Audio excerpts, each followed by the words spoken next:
오늘 우리가 함께 은혜 받을 하나님 말씀은 요한계시록 2장 12절 말씀부터 17절 말씀까지입니다.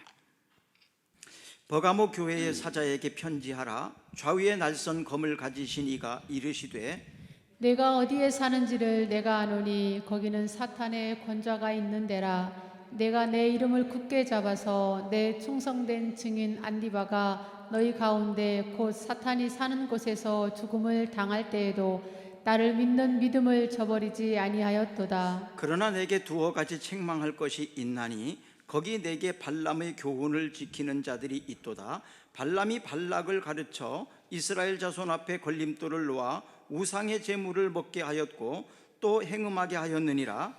이와 같이 내게도 니골라당의 교훈을 지키는 자들이 있도다. 그러므로 회개하라. 그리하지 아니하면 내가 내게 속히 가서 내 입에 검으로 그들과 싸우리라.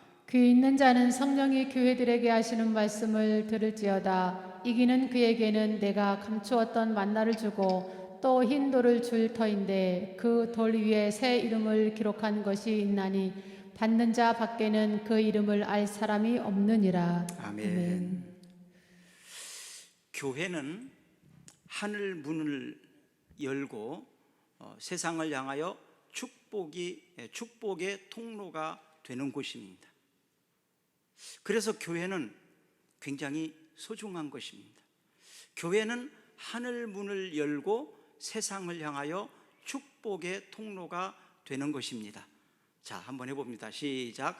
교회는 하늘 문을 열고 세상을 향하여 축복의 통로가 되는 곳입니다. 아멘.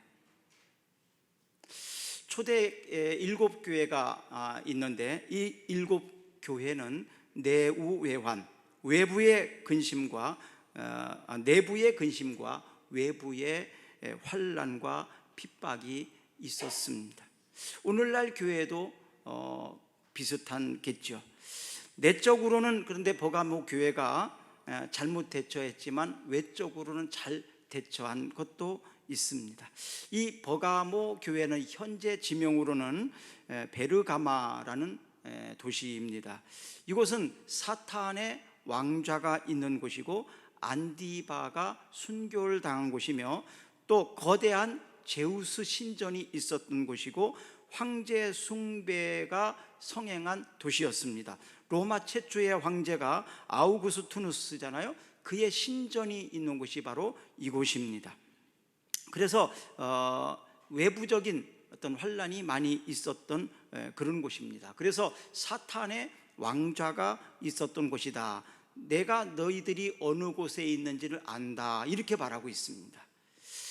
우리 꿈사랑교회가 금암동에서 2층에서 설립을 해서 예배를 드리다가 이제 이곳으로 오게 되었는데요. 이곳에 올 때 여러 가지 어두움의 그림자가 참 많이 있었습니다. 우리가 이 건물을 매입할 때 2개의 교회가 이미 다른 건물을 사서 매입했다가 몇 년 만에 빚을 갚지 못하고 부도로 경매로 넘어가는 교회였고 또 경매로 산 교회 역시 3년 만에 다시 또 부도가 난 거예요. 그래서 경매로 넘겨졌을 때 우리가 이 건물을 매입한 겁니다. 그러니까 교회가 세워지려고 여러 해 동안 또 몇 개의 교회가 애썼지만 결국 경매로 그냥 넘어가는, 그래서 이곳에서 교회하기가 너무 어려웠던 그런 지역이 이곳입니다. 그래서 어두움의 어떤 그림자들이 많이 있었던 곳이었습니다. 그래서 이 건물을 저는 경매로 매입한 다음에 담장부터 헐었어요. 담장을 싹 헐고 또 내부에 있는 좀 복잡하고 지저분한 것 다 버리고 그리고 기도하면서 시작을 하게 되었는데요. 처음에 왔을 때 보니까 예배당 뒤에 무슨 음악실인지 아니면 노래방인지 막 방음장치가 막 이런 벽으로 해가지고 막 2중 3중으로 이렇게 막 쳐 있고 그래요. 그래서 이게 뭡니까 물어봤더니 주변에서 시끄럽게 한다고 해가지고 그렇게 방음장치를 한 거래요. 그래서 무슨 예배당이 이런 게 다 있냐, 이렇게 어두컴컴해가지고 무슨, 그래서 다 철거해버리고 물론 이제 주변 사람들에게 민원이 들어오지 않도록 창문을 닫고 또 최대한 조심을 했습니다. 그런데 아닌 게 아니라 이제 옆에 있는 사람들이 와서 항의하기 시작을 했어요. 시끄럽다고. 그래서 좀 최대한 우리 노력하고 있는 중이고 그렇게 많이 시끄럽지 않은 것 같다. 그러고 있는데 어느 날 무슨 서류를 가지고 왔어요. 서류를 가지고 와가지고 사인하래요. 그게 뭡니까? 그랬더니 전에 있는 목사님들도 다 사인을 했대요. 보니까 각서예요.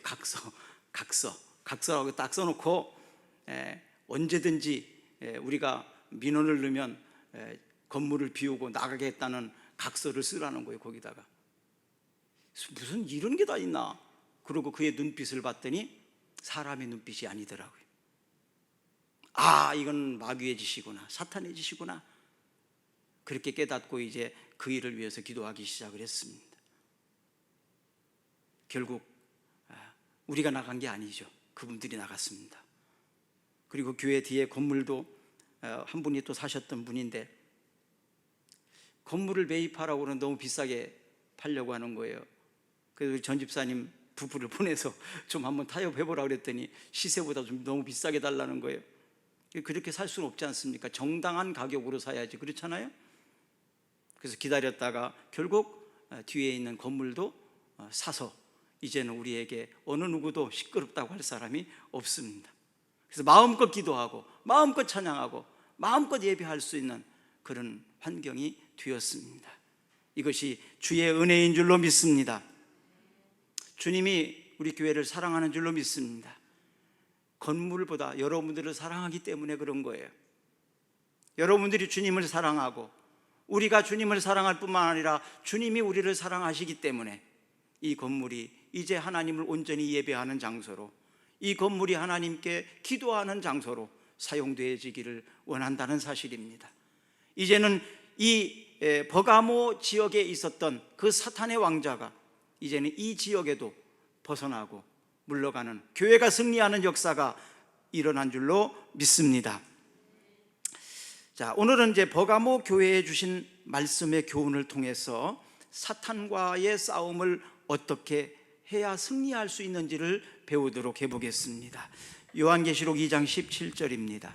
귀 있는 자는 성령이 교회들에게 하시는 말씀을 들을지어다. 이기는 그에게는 내가 감추었던 만나를 주고 또 흰 돌을 줄 터인데 그 돌 위에 새 이름을 기록한 것이 있나니 받는 자 밖에는 그 이름을 알 사람이 없느니라. 아멘. 귀 있는 자는 성령이, 누가? 성령이 교회들에게 하시는 말씀을 들으라. 이건 버가모 교회뿐만 아니라 모든 교회에게 하시는 말씀이죠. 교회는 성령이 하시는 말씀을 들어야 될 줄로 믿습니다. 우리 꿈사랑교회는 성령이 하시는 말씀을 듣는 교회입니다. 그렇게 따지면 우리 교회는 성령이 목회하시는 교회인 줄로 믿습니다. 아멘. 네, 성령이 목회하시는 교회, 성령께서 역사하시는 교회가 진정한 교회다 이 말입니다. 이렇게 될 때에 교회는 세상을 이길 수 있습니다. 그리고 이기는 자에게는 감추었던 만나를 주고 또 흰 돌을 줄 터인데 이렇게 약속을 하고 있습니다.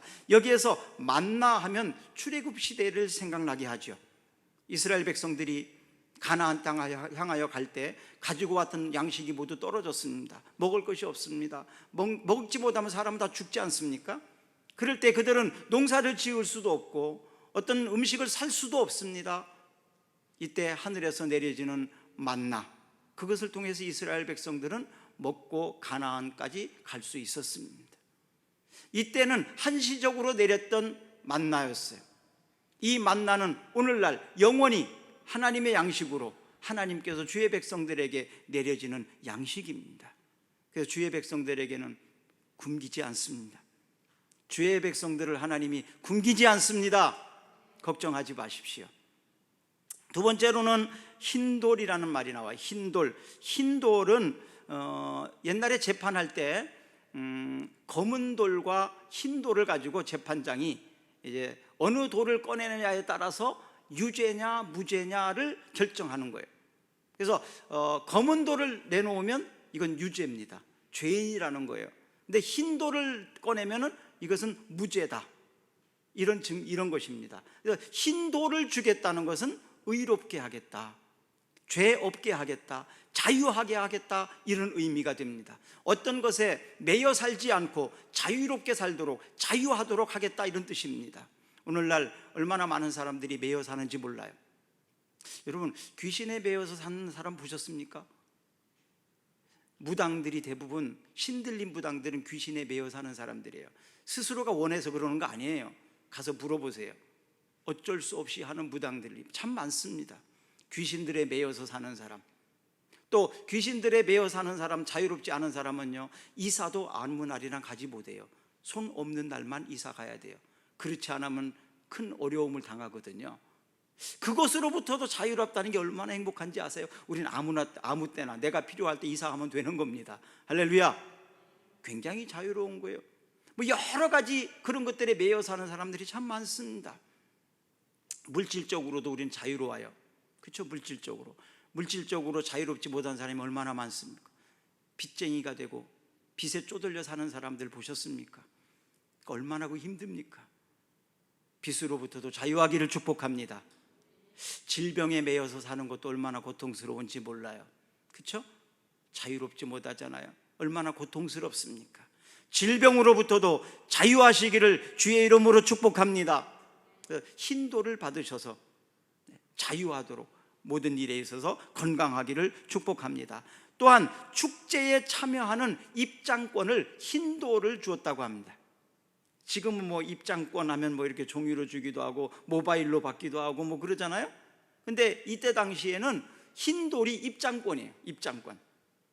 그래서 그 흰 돌을 가지고 가면 축제에 참여할 수 있는 거예요. 입장권이 있으니까. 바로 흰 돌은 이렇게 재판정에서 사용하기도 하고 입장권으로 사용하기도 했는데, 그래서 흰 돌을 받았다는 의미는 하늘 축제에 참여할 수 있다는 얘기입니다. 자격을 가졌다는 얘기입니다. 그래서 우리는 하늘나라에 들어갈 수 있는 자격을 얻은 사람인 줄로 믿습니다. 아멘. 이긴 자에게는 이런 보상을 주시겠다, 만나를 주실 뿐만 아니라 흰 돌을 주시겠다고 약속합니다. 우리 교회가 계속해서 이기셔서 만나의 축복과 흰 돌을 받는 은혜가 있기를 주의 이름으로 축복합니다. 자, 그러면 이 버가모 교회의 칭찬은 무엇이냐? 12절과 13절을 한번 읽어봅니다. 버가모 교회의 사자에게 편지하라. 좌우에 날성검을 가지시니가 이르시되 내가 어디에 사는지를 내가 아노니 거기는 사탄의 권자가 있는 데라. 내가 내 이름을 굳게 잡아서 내 충성된 증인 안디바가 너희 가운데 곧 사탄이 사는 곳에서 죽임을 당할 때에도 나를 믿는 믿음을 저버리지 아니하였도다. 아멘. 너무너무 어렵고 힘든 지역에 살고 있었지만 그러나 믿음을 지켰다고 칭찬을 합니다.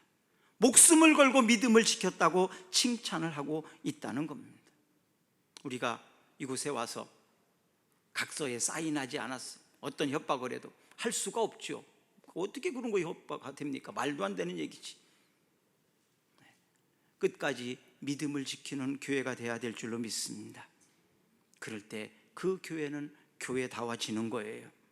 그래서 이방 우상과 황배 숭배의 중심이었던 이 지역에서 안디바가 죽을 때까지 차라리 죽음을 선택한 거죠. 황제에게 주라고 하는 것을 거절한 겁니다. 오직 예수님만 나의 주인이라고 고백한 거예요. 요한복음 11장 27절 한번 읽어봅니다. 이르되 주여 그러하외다. 주는 그리스도시요 세상에 오시는 하나님의 아들이신 줄 내가 믿나이다. 아멘. 예수님만이 주이십니다. 그리고 예수님만이 하나님의 아들입니다. 우리나라에는 여러 가지 이단들이 참 많아요. 자기가 뭐 주라고 그리스도라고 하는. 우리는 나사렛에서 탄생하신 예수 그리스도, 그분만이 우리의 주인이십니다. 자, 우리의 신앙 고백은 확실합니다. 하나님께서는 이 순교를 기쁘게 여깁니다. 시편 116편 15절을 읽어볼까요? 그의 경건한 자들의 죽음은 여호와께서 보시기에 귀중한 것이로다. 아멘. 경건한 자들의 죽음은 여호와께서 보시기에 귀중한 것이로다. 충성스러운 이 순교를 하나님은 얼마나 기뻐하시는지 몰라요.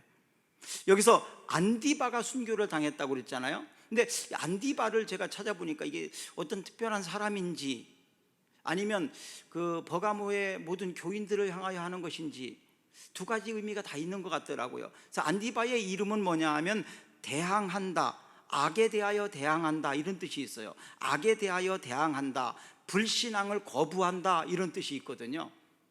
그렇게 볼 때에는 한 사람이라기보다는 그 교인 전체를 보는 것 아닌가라는 의미가 있더라고요. 그래서 이 버가모 교회는 악에 대하여 거부한다는 거죠. 불신앙을 단호히 거부한다는 거죠. 진리를 지키기 위해서 목숨까지도 던질 수 있다는 것입니다. 세상이 나를 거부하면 어떻게 합니까? 두렵습니까? 나도 세상을 거부하면 돼요. 어려운 일이 아닌 거예요. 그 사람이 나를 거부하면 나도 그를 거부하면 돼요. 이게 바로 순교의 신앙인데요, 이런 신앙을 가진 사람을 하나님은 특별 대우를 하신다, 귀하게 여기신다, 이 말입니다. 자, 그러면 나를 그만큼 지난주에 말씀드렸죠. 나의 가치를 높이라는 거예요. 나의 가치를 높여요. 내가 가치 있고 내가 소중한 사람이 되면 다른 사람들이 나에게 맞추게 되어 있어요. 내가 그들을 맞추지 않아도 그들이 나에게 맞추도록 되어 있어요. 왜? 내가 가치 있고 소중하니까요. 사랑하는 여러분, 여러분들이 이 땅에서 여러분들이 가치 있는 사람이 되기를 축복합니다. 여러분들에 맞추어서 다른 사람들이 따라올 수 있기를 축복합니다. 그리스도인들에게는 이런 은혜가 있습니다. 하나님께서 주신 이런 특권이 있습니다. 왜? 소중하게 귀하게 여기시니까요. 이 땅에서 귀한 사람이니까요. 소중한 사람이니까요. 그가 빠지면 안 되니까요. 그렇기 때문에 그에게 맞추도록 되어 있습니다. 그런데 우리가 소중한 사람이 되지 못하게 되면 다른 사람에 맞추어서 살아야 됩니다. 그래서 우리는 얼마나 소중한 존재가 돼야 되냐 하면, 회사에서 나를 안 뽑아주면 그 회사가 손해보는 거예요. 왜? 나는 소중한 사람이니까. 그 정도의 가치 있는 사람이 되라, 이 말이에요. 자, 하나님께서는 우리가 그런 사람이 되기를 원하시고 계십니다. 그럼 어떤 사람에게 이런 은혜가 임하느냐? 조금 전에 읽었던 시편 116편 15절에 보면 하나님은 이런 사람을 귀하게 여기신다, 이래요. 귀한 사람이 되게 하신다, 이런 뜻입니다. 어디에 있든지 귀하게 여기는 사람, 소중하게 여기는 사람, 귀한 대접을 받는 사람, 이런 가치 있는 사람으로 하나님은 우리가 성장하기를 원하고 계십니다. 우리 꿈사랑교회가 또 모든 성도들이 어느 곳에 가든지 이런 귀중한 사람들이 되기를 축복합니다. 요셉이 그랬잖아요. 요셉은 가는 곳마다, 요셉이 보디발의 집에 가서 종로로 탈 때에도 이 요셉 때문에 그 집이 축복을 받았어요. 요셉이 감옥에 가니까 감옥까지도 복을 받아요. 누구 때문에? 요셉 때문에. 요셉이 애굽의 국무총리가 되니까 애굽이라는 나라가 요셉 때문에 하나님이 복을 주시더라. 한 사람의 축복이 이런 거라는 거예요. 사랑하는 여러분, 하나님이 귀중히 여기는 사람이 된다면, 나를 귀히 여기게 된다면 나 때문에 내 주변에 있는 사람까지도 그런 축복된 사람이 된다, 이 말입니다. 여러분들이 이렇게 하나님이 귀히 여기는 사람이 되셔야 합니다. 아멘. 네. 안디바, 그는 죽도록 충성했다. 생명을 걸고 신앙을 지키는 사람이었다. 일제시대 때 일사각오의 신앙을 가지고 순교했던 주기철 목사님이 생각납니다. 신사참배를 거부하고 신앙을 지켰던 주기철 목사님. 또 지지난주에 말씀드렸던 서머나 교회에는 폴리갑이라는 사람이 있었습니다. 86세, 그가 순교를 당하기까지 죽도록 충성한 사람이었습니다. 그렇다면 우리 꿈사랑교회에는 누가 있습니까? 죽도록 충성한 사람, 하나님이 귀히 여기는 사람, 그가 우리가 되기를 축복합니다. 죽도록 충성하는 내가 되기를 바랍니다. 아멘. 그래요. 나 때문이라도 교회가 축복받고, 교회가 축복받으면 또 세상이 축복받는 거예요. 교회에 여러분들이 이렇게 충성스러운 사람으로, 충성스러운 신앙으로 서기를 축복합니다. 여러분들의 가정에서도, 여러분들의 직장에서도 여러분들이 충성스러운 사람이 되십시오. 그래서 여러분 때문에 여러분의 가정이, 여러분의 직장이, 회사가 이런 은혜와 축복이 있기를 주의 이름으로 축복합니다. 에녹이라는 사람이 있죠. 에녹은 365세를 살았습니다. 365세. 그 중에서 300년을 하나님과 동행했다고 말합니다. 365세. 그러니까 65세부터 죽을 때까지 하나님과 동행한 거예요. 그는 죽음을 보지 않고 그대로 하늘로 올라갔다라고 말합니다. 얼마나 하나님이 사랑하셨으면 죽음의 고통을 당하지 않고 그대로 하늘로 올라가게 하셨을까요? 에녹이 65년 동안 사는 때는 그렇게 살지 못했습니다. 에녹이 하나님과 동행하는 300년을 살 수 있었던 것은 아들을 낳으면서부터였어요. 그 아들이 무두셀라입니다. 무두셀라의 이름은 창을 던지는 자라는 뜻이에요. 창을 던지는 자. 창을 던진다는 것은 전쟁에 나갔을 때 창을 던지는 사람의 역할이 굉장히 중요해요. 그래서 창을 던지는 자가 죽으면 전쟁을 지는 거예요. 그래서 창을 던지는 자가 죽었다. 그것은 바로 종말을 의미합니다. 죽음을 의미합니다. 세상의 끝을 의미하거든요. 그래서 이 에녹이 무두셀라를 낳고 그의 이름을 부를 때, 무두셀라야, 그럴 때마다 창을 던지는 자야, 세상에 하나님의 세상을 심판하신다, 이런 의미가 있거든요. 그 이름을 부르면서 늘 하나님을 의식하며 살 수밖에 없었던 거죠. 그래서 그때부터 이 에녹은 300년 동안 하나님과 동행하는 삶을 살았다는 거예요. 여러분들이 자녀를 양육하면서 아마 많은 문제에 부딪히면서 하나님을 기억할 거예요. 하나님, 우리 아들에게, 하나님, 우리 딸에게 좀 은혜를 입혀 주시옵소서. 제 힘으로는 더 이상 어떻게 해줄 수가 없네요. 하나님이 도와주세요. 하나님이 축복해 주세요. 아마 그런 기도를 많이 하셨을 거예요. 자식을 키우면서 그런 기도를 한 번도 안 해본 사람은 없을 겁니다. 왜? 나는 아무리 해줘도 내가 해줄 수 있는 한계를 느끼기 때문에 그렇습니다. 무두셀라가 바로 이 에녹의 기도를 통해서 성장했던 것처럼 여러분들의 자녀가 바로 이 에녹의 기도처럼 성장하기를 축복합니다. 무두셀라는 라멕을 낳았고 라멕은 노아를 낳았는데요, 여러분 잘 아는 대로 노아 때 홍수가 일어났잖아요. 그럼 실제로 어떻게 됐느냐? 무두셀라가 홍수 전 7일 전에 무두셀라가 죽었어요. 그러니까 무두셀라가 죽은 후에 7일 후에 노아가 홍수가 일어난 거예요. 실제로 성경이 딱 맞아 떨어졌습니다. 무두셀라가 187세에 라멕을 낳았고 라멕은 182세에 노아를 낳았고요. 무두셀라가 969세를 살았고요. 노아의 심판이 있었지요. 성경은 정확하게 기록하고 있습니다. 안디바처럼, 주기철 목사님처럼, 폴리갑처럼, 에녹처럼 하나님을 의식하며 살아서 여러분들의 축복이, 여러분들의 순교신앙이 축복의 통로가 되기를 주의 이름으로 축원합니다. 시편 119편 161편을 읽어보겠습니다. 고관들이 거짓으로 나를 핍박하오나 나의 마음은 주의 말씀만 경외하나이다. 아멘. 세상의 어떤 고관들이, 정치인들이 나를 핍박하고 박해한다 할지라도 나의 마음은 오직 주의 말씀만 경외하나이다. 권력을 가지고 위협하고 협박하도 힘을 가지고 한다 할지라도 우리는 굴복하지 않았고 오직 하나님의 말씀대로만 하겠다는 그런 신앙의 고백입니다. 그런데 이 버가모 교회에도 책망할 것이 있습니다. 14절과 15절 한번 읽어봅니다. 그러나 내게 두어 가지 책망할 것이 있나니 거기 내게 발람의 교훈을 지키는 자들이 있도다.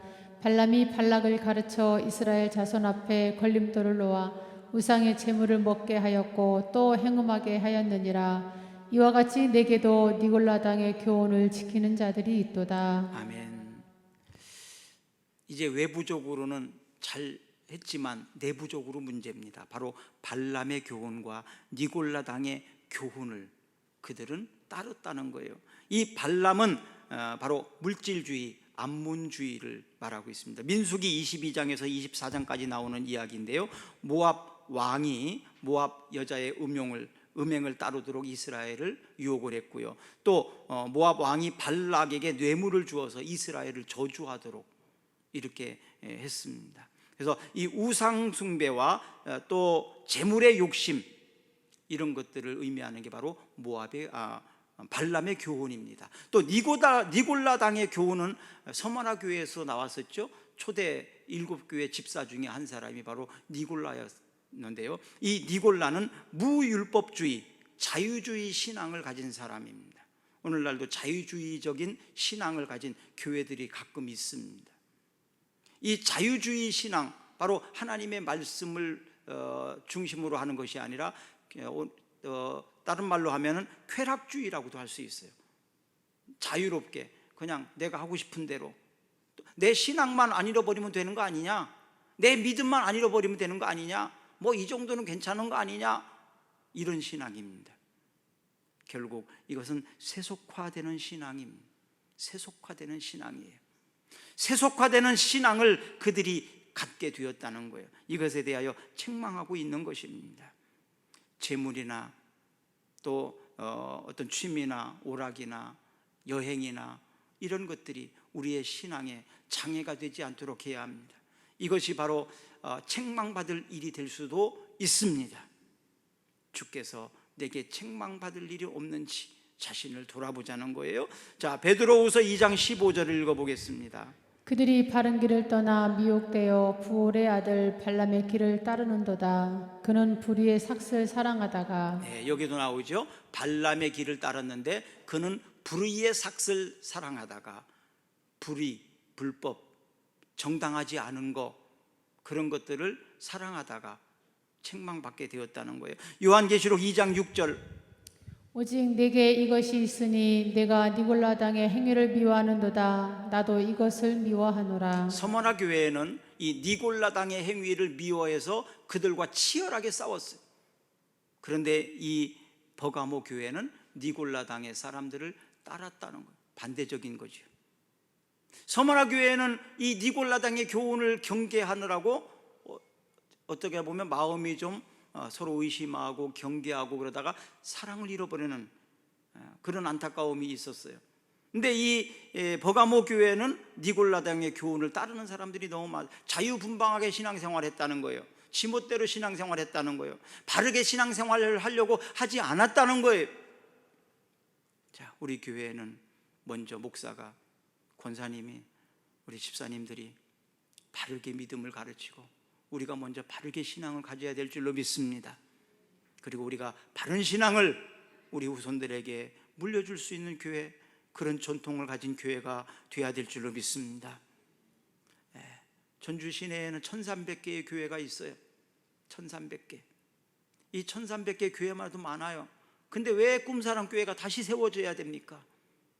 사실 개인적으로는 또 세워지지 말고 좋은 교회를 우리가 가면 되지 않을까, 사실 그런 생각이 더 많아요. 그럼에도 불구하고 교회를 세워야 되는 이유는 가장 중요한 이유가 있어요. 다른 교회 가서 내가 원하는 대로 그렇게 하자고 강력하게 할 수가 없어요. 왜? 그 나름대로의 교회의 전통이 있고 그 나름대로의 교회의 문화가 있거든요. 그들이 세워진 교회가 그들 나름대로의 다 있잖아요. 근데 우리는 우리 교회를 세워야 되는 이유는 바른 신앙을 가져야 되겠고, 우리가 원하는, 우리가 기대하는 교회의 모습은 이래야 된다는 이런 소원을 가지고 있는데, 그런 교회를 좀 세우고 싶은 간절한 소망 때문에 교회가 하나 세워진다는 게 얼마나 어렵습니까? 그럼에도 불구하고 그런 목적이 있기에 우리는 꿈사랑 교회라는 교회를 또 세우게 되어진 것입니다. 사랑하는 여러분, 우리 꿈사랑 교회는 바른 진리를 가지고 바르게 나아가는 교회가 되어야 될 줄로 믿습니다. 세상의 어떤 교회들의 습관이나 풍습이나 그런 것을 따라가는 것이 아니라 우리는 오직 성령의 말씀에 따라서 성경대로 아멘, 진리의 말씀을 따라서 그대로 가는 교회가 되어야 될 줄로 믿습니다. 요한계시록 2장 16절을 다시 한번 읽어봅니다. 그러므로 회개하라. 그렇지 아니하면 내가 내게 속히 가서 내 입의 검으로 그들과 싸우리라. 그러므로 회개하라. 이렇게 한다. 그러므로 회개하라. 이 세상에 회개하지 않아도 되는 사람은 없습니다. 어떤 특정한 사람에게만 회개하라고가 아니라 우리 모두가, 저도 다 우리는 회개해야 될 사람입니다. 왜냐하면 의인은 없나니 하나도 없기 때문에 그렇습니다. 로마서 3장 10절 볼까요? 기록된 바 의인은 없나니 하나도 없으며. 아멘. 의인은 없나니 하나도 없기 때문에 우리 모두는 다 회개해야 될 것이 있습니다. 회개한다는 것은 방향을 바꾼다는 것이에요. 마음을 바꾸고 행동을 바꾸는 것이 회개입니다. 그래서 뉘우칠 회, 행동을 바꾸는 개, 이렇게 넘어가야 돼요. 그래서 마음을 뉘우치고 행동을 바꾸는 것이 바로 회개입니다. 그러면 회개할 것인가 아니면 심판받을 것인가 선택해야 합니다. 회개해야 할 것인가 아니면 심판을 받을 것인가 알아서 선택하라 이 말이에요. 회개함으로 은혜와 긍휼이 있기를 주의 이름으로 축복합니다. 지혜로운 사람은 혼나지 않고 돌이켜요. 미련한 사람은 혼나고 고쳐요. 혼나도 안 고치는 사람이 있어요. 끝까지 고집부리고. 지혜로운 사람은 금방 잘못했다고 금방 돌이킵니다. 교회는 축복의 통로라고 말씀드렸습니다. 자, 17절 읽습니다. 귀 있는 자는 성령이 교회들에게 하시는 말씀을 들을지어다. 이기는 그에게는 내가 감추었던 만나를 주고 또 흰 돌을 줄 터인데 그 돌 위에 새 이름을 기록한 것이 있나니 받는 자밖에는 그 이름을 알 사람이 없느니라. 아멘. 이것은 비전이고 우리에게 주신 하나님의 약속입니다. 만나와 흰 돌을 주시겠다. 저는 개인적으로 가난하다라고 생각하지 해본 적이 없습니다. 나는 가난하다. 돈이 없어서도 저는 가난하다라고 생각해 본 적이 없어요. 왜 그럴까요? 우리 아버지가 가난하지 않으니까요. 그리고 또 지금까지 살면서 교회를 3번씩이나 개척하면서도 필요한 것은 하나님이 꼭 주셨어요. 필요한 건 다 가질 수 있었습니다. 왜? 우리 아버지는 부자니까요. 우리 아버지께서 원하시면 무엇이든지 주실 수 있으시니까요. 그 아버지는 여러분의 아버지이십니다. 아멘. 내 아버지가 여러분의 아버지잖아요. 근데 왜 가난하다고 생각을 하십니까? 가난한 사람은 더 가지려고 하는 사람이 사실은 가난한 거거든요. 돈이 없어서 가난한 게 아니에요. 더 가지려고 막 악착같이 하는 사람은 가난한 거거든요. 여러분, 우리는 그런 가난하게 살지 맙시다. 하나님이 우리의 필요를 아십니다. 또 우리가 필요한 것은 하나님이 다 주실 수 있습니다. 전 교회도 마찬가지라고 생각합니다. 교회는 가난하지 않습니다. 왜? 교회의 주인은 하나님이시니까요.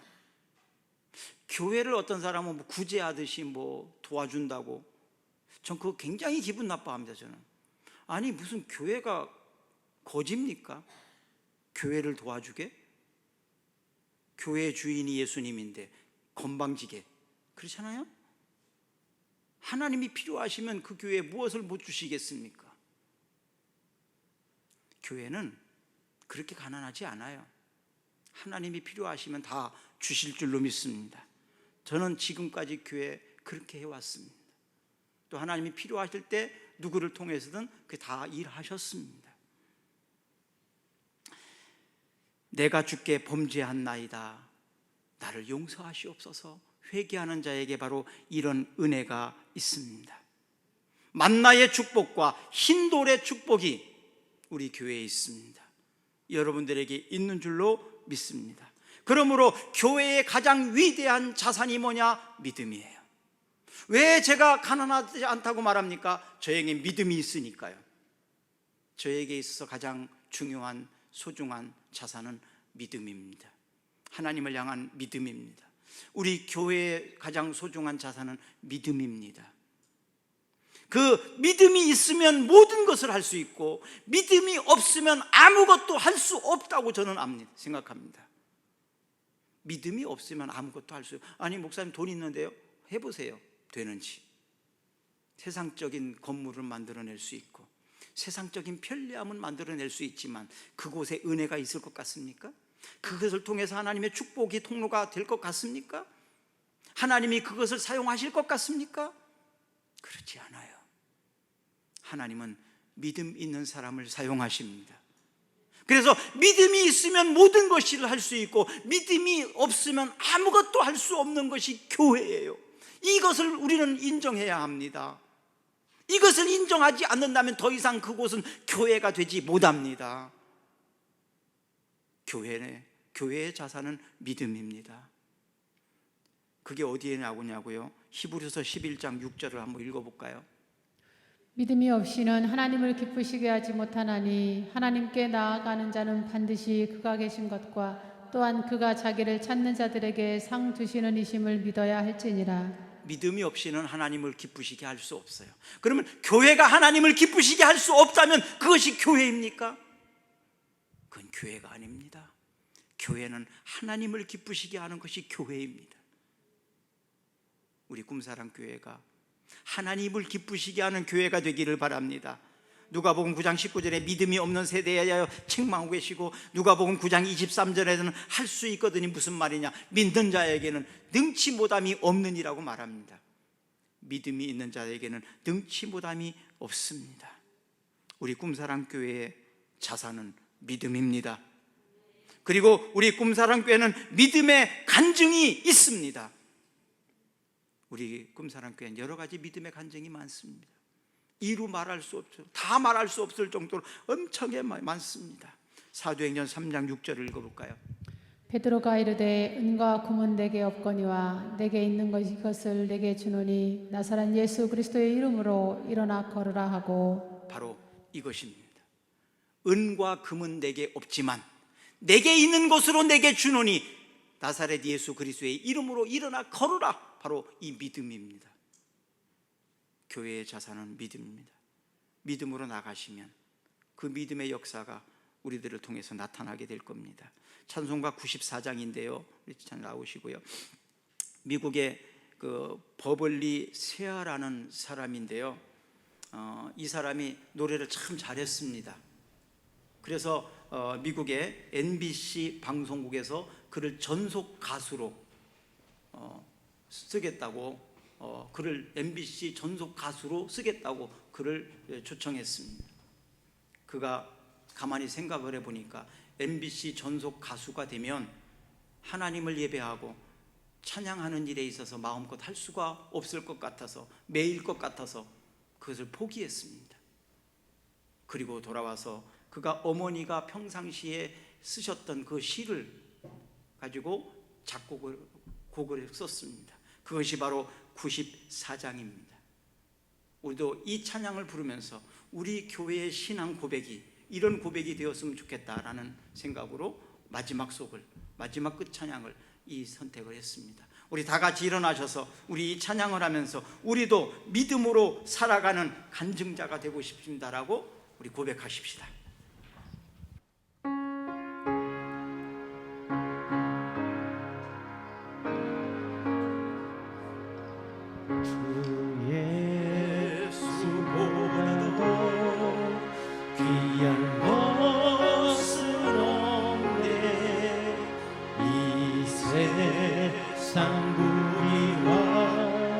바꿀 수 없네.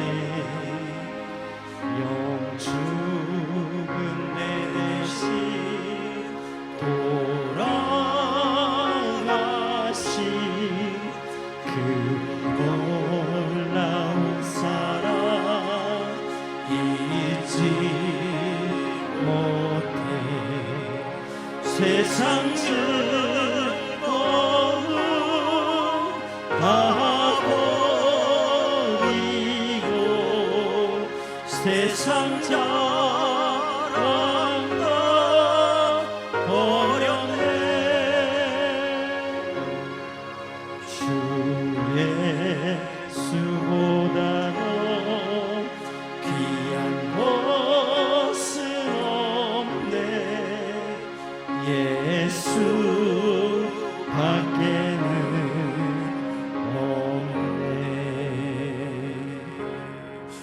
주 예수보다도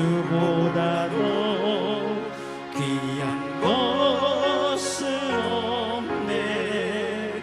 이 세상 명예와 바꿀 수 없네. 이전에 즐기던 세상 일도 주 사랑하는 나 뺏지 못해. 세상 즐거움 다 버리고 세상 자랑 다 버렸네. 주 예수보다도 귀한 것은 없네. 예수 밖에는 없네. 주 예수보다도 귀한 것은 없네. 이 세상 행복과 바꿀 수 없네. 유혹과 핍박이 몰려와도 주 섬기는 내 맘 변치 않아. 세상 즐거움 다 버리고 세상 자랑 다 버렸네. 주 예수보다도 귀한 것은 없네. 예수 밖에는 없네. 지금은 우리들의 죄를 대속하시기 위하여 고난을 당하시기까지 참으신 예수 그리스도의 은혜와 독생자도 아끼지 않으신 하나님 아버지의 사랑하심과 십자가에서 흘리신 보혈로 날마다 새롭게 변화시켜 주시는 성령의 역사하심이 오늘도 하나님께 예배하고 하늘의 영원한 나라를 소망하며 돌아가는 백성들 머리 위에, 저들의 가정과 저들의 사업장 위에, 하나님 주의 교회 위에 영원토록 함께 하시기를 간절히 축원하옵나이다. 아멘. 주님 나는 내 사랑입니다. 세상을